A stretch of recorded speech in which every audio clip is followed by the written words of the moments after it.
নমস্কার বন্ধুরা, গৌতমের সাথে চ্যানেলে আপনাদের স্বাগত জানাই। চলে এসেছি আর একটি নতুন ব্লগ নিয়ে। এই মুহূর্তে আমরা রয়েছি পশ্চিম বর্ধমান জেলার জামুরিয়া থানার অন্তর্গত ইকরা গ্রামে। এই বাবুবাড়ির যে বাসন্তী পূজা হয়ে আসছে আনুমানিক 150 বছর আগে, এবং স্বপ্নাদেশে পাওয়া মা বাসন্তী যে আদি দুর্গা পূজা বসন্তকালে যেহেতু পূজা হয় তাই বাসন্তী পূজা বলে এই খ্যাত। এবং আজকে এই ভিডিও শুরু করার আগে আপনাদের জানিয়ে রাখি, সাধক বামাখ্যাপা এই যে বাবু বাড়িতে প্রায় 3বার এসেছিলেন, এবং এই যে মন্দির দেখতে পাচ্ছেন, এবং এখানে সাধক বামাখ্যাপা নিজের হাতে ত্রিশূল পুঁতে দিয়ে গেছিলেন। আপনাদের সামনে সেই ত্রিশূল আপনাদের সেই দেখানোর চেষ্টা করছি। দেখতে পাচ্ছেন এই সেই ত্রিশূল। হর হর মহাদেব। দেখতে পাচ্ছেন এই মুহূর্তে সেই ত্রিশূল সাধক বামাখ্যাপা আজ থেকে বহু বছর আগে যখন সাধনা করতেন এই জায়গায় উনি এক রাত রাত্রিবাস করেছিলেন। এবং এই যে ত্রিশূল দেখুন, একটা জায়গায় কিন্তু ভাঙা অবস্থায় রয়েছে, ত্রিশূল এখনো অক্ষত অবস্থায় রয়েছে। আপনাদের সামনে এই যে মন্দির দেখালাম, এবং সাধক বামাখ্যাপা যে বললাম এই বাবু বাড়িতে তিনি 3বার এসেছিলেন। আরও আমরা এই যে কাহিনী শুনবো, মা বাসন্তী পূজা কবে থেকে হচ্ছে এবং মা বাসন্তী স্বপ্নাদেশে কিভাবে এলেন। এই যে দেখতে পাচ্ছেন বাবুদের বাড়ি, এই মুহূর্তে আপনাদের সামনে তুলে ধরছি। এই বাড়িরই যিনি সদস্য তিনি স্বপ্নাদেশ পান, এবং আমরা এখন এই মুহূর্তে সেই পরিবারের সবাইকে পেয়েছি। স্বাগত জানাই গৌতমের সাথে এই চ্যানেলে আপনাকে। এবং চারিদিকে বাংলা জুড়ে যে আদি দুর্গা পূজা যেটা বলা হয়, সেই বাসন্তকালে পুজো হচ্ছে বলে মা বাসন্তী পূজা। কিন্তু মা বাসন্তী পূজা কি করে এখানে মা এলেন স্বপ্নাদেশে, সমস্ত কিছু যদি আমাদের জানান। দেখুন, আমার নাম চিত্তরঞ্জন চ্যাটার্জি। ইগরা বাবুবাড়ির আমরা একজন সদস্য। আমাদের প্রতিষ্ঠান বংশের প্রতিষ্ঠাতা শ্রী বিজয় গোবিন্দ চ্যাটার্জি এই মাকে এনেছিলেন স্বপ্নাদেশ।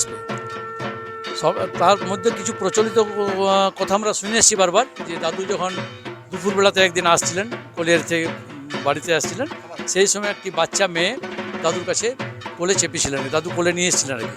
যে গ্রীষ্মকালে দুপুরে ওইখানে কে মেয়েটি খেলা করছে, এখানে দাদুকে নিয়ে এসেছিলেন। কিছু দূর রাস্তা আসার পরে সেই বাচ্চাটি কিন্তু অদৃশ্য হয়ে যায়।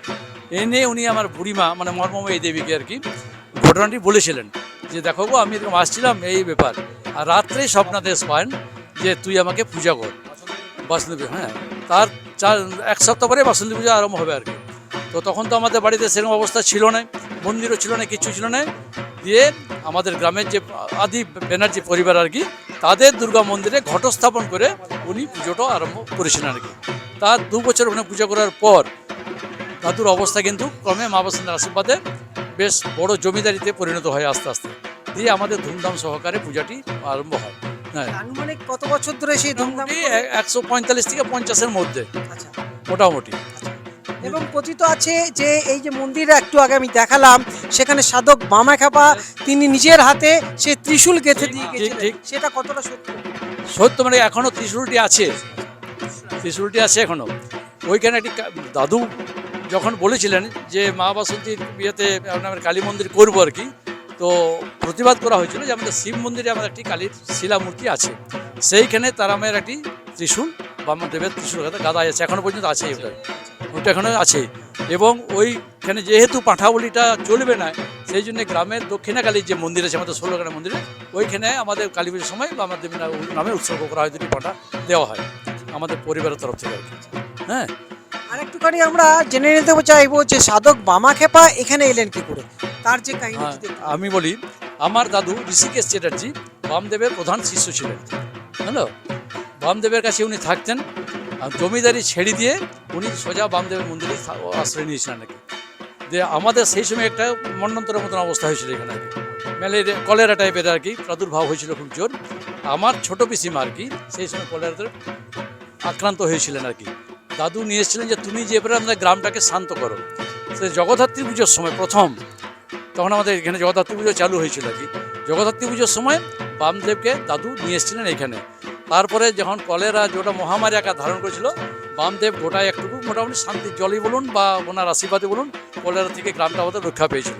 তারপরে আবার দুবার উনি দাদু ওনাকে নিয়ে এসেছিলেন আর কি এখানে। তাহলে বামাখ্যাপা এখানে তার চরণধুলি প্রায় 3বার এখানে পা রেখেছে। হ্যাঁ, 3বার পারে গেছে। বন্ধুরা, গায়ে কাঁটা দিয়ে উঠছে আজকে সেই পশ্চিম বর্ধমান জেলার জামুরিয়া থানা অন্তর্গত ইকরা গ্রামে যে বাবু বাড়িতে সে বামাখ্যাপা সাধক বামাখ্যাপার চরণধুলি পড়েছে এবং আজকে আমরা এই বাসন্তী পূজায় এসে উপস্থিত হয়েছি।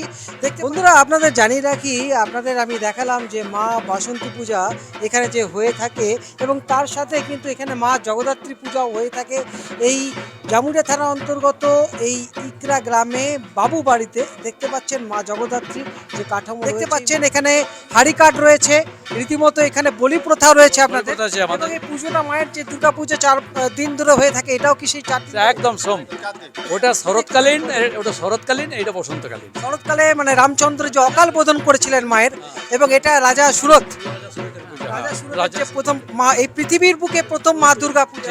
হ্যাঁ, এটা আমাদের এটা আসল আদি দুর্গা পূজা আমাদের 3 দিন, সপ্তমী অষ্টমী নবমী 3 দিনই ছাগ বলিদান হয়, উৎসর্গ করা হয়।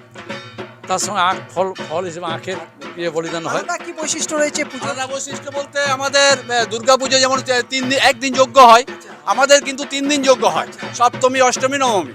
3 দিন যজ্ঞর পর বলিদান হওয়ার পর আমরা যজ্ঞটা হয়, এটাই আমাদের বিশেষ বৈশিষ্ট্য। আর নবমী দিন মোটামুটি আমাদের গোটা গ্রামের মেয়ে ছেলে সব নিমন্ত্রিত থাকে, তারা সবাই খেতে আসে এবং মোটামুটি 1700-1800 লোক আমাদের বাড়িতে খাওয়া দাওয়া করে। ব্যাস, এটাই আমাদের পুজো 4 দিন।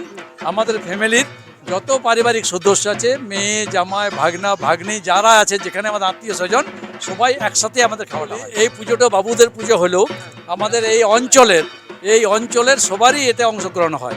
2 দিন ধরে যাত্রা হয়, মেলা বসে, সাংস্কৃতিক অনুষ্ঠান হয়, খাওয়া দাওয়ার ব্যবস্থা আছে, যার জন্যে সবাই আমাদের এখানে জড়িত। কিন্তু আমাদের আশেপাশে অঞ্চলের গোটা গ্রামে এখন পুজোটাও আমাদের সবারই।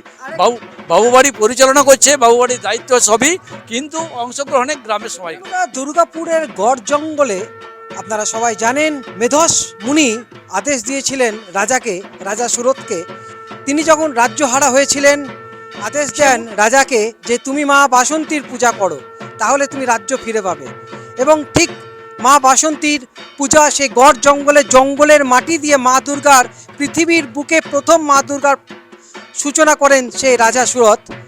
আমরা সব কিছু ইতিহাস জানি। এবং এখানেও কিন্তু এই ইকরা গ্রামে এক সময় এই বাবুদের অবস্থা ভালো ছিল না। স্বপ্নাদেশে দেখতে পেলেন যে এক বাচ্চা মেয়ে, পরে রাত্রে স্বপ্ন দেয় মা বাসন্তী যে আমার পূজা করো। তারপরে কিন্তু আর ফিরে তাকাতে হয়নি।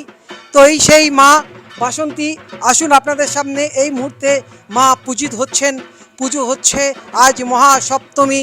দেখতে পাচ্ছেন এই মুহূর্তে মায়ের রূপ, আপনাদের মৃন্ময় রূপ দেখানোর চেষ্টা করছি। আজ থেকে প্রায় 150 বছর আনুমানিক এইভাবে পুজো হয়ে আসছে। তো বন্ধুরা, আমি আপনাদের বাংলার কোনায় কোনায় মন্দিরের ইতিহাস তুলে ধরার চেষ্টা করছি এবং আজকেও ঠিক তাই চলে এসেছি এই পশ্চিম বর্ধমান জেলার এই জামুরিয়া থানার অন্তর্গত ইকরা বাবু বাড়িতে। এই 150 বছরের মা বাসন্তী আদি দুর্গা পূজা হচ্ছে এখন। তো বন্ধুরা, এইভাবেই পাশে থাকুন। এবং একটু পরেই কিন্তু দেখতে পাচ্ছেন পাঠা বলির তার যে আয়োজন হচ্ছে, এখানে কিন্তু সেই বলি প্রথা আছে, এখনও বন্ধ হয়নি, বলি প্রথা আছে এখানে। এবং রীতিমতো সপ্তমী অষ্টমী নবমী 3 দিনই কিন্তু এই বলি প্রথা হয়ে থাকে। আপনাদের সামনে তুলে ধরলাম এই ভিডিও। আপনাদের যদি ভালো লেগে থাকে প্রচুর পরিমাণে ভিডিওটি শেয়ার করবেন আর এইভাবে পাশে থাকবেন। আজকের মতো এখন এখান থেকে বিদায় নিচ্ছি। মা বাসন্তীর কৃপা লাভ, আশীর্বাদ লাভ করুন। আপনারা ভালো থাকুন, সুস্থ থাকুন। ধন্যবাদ।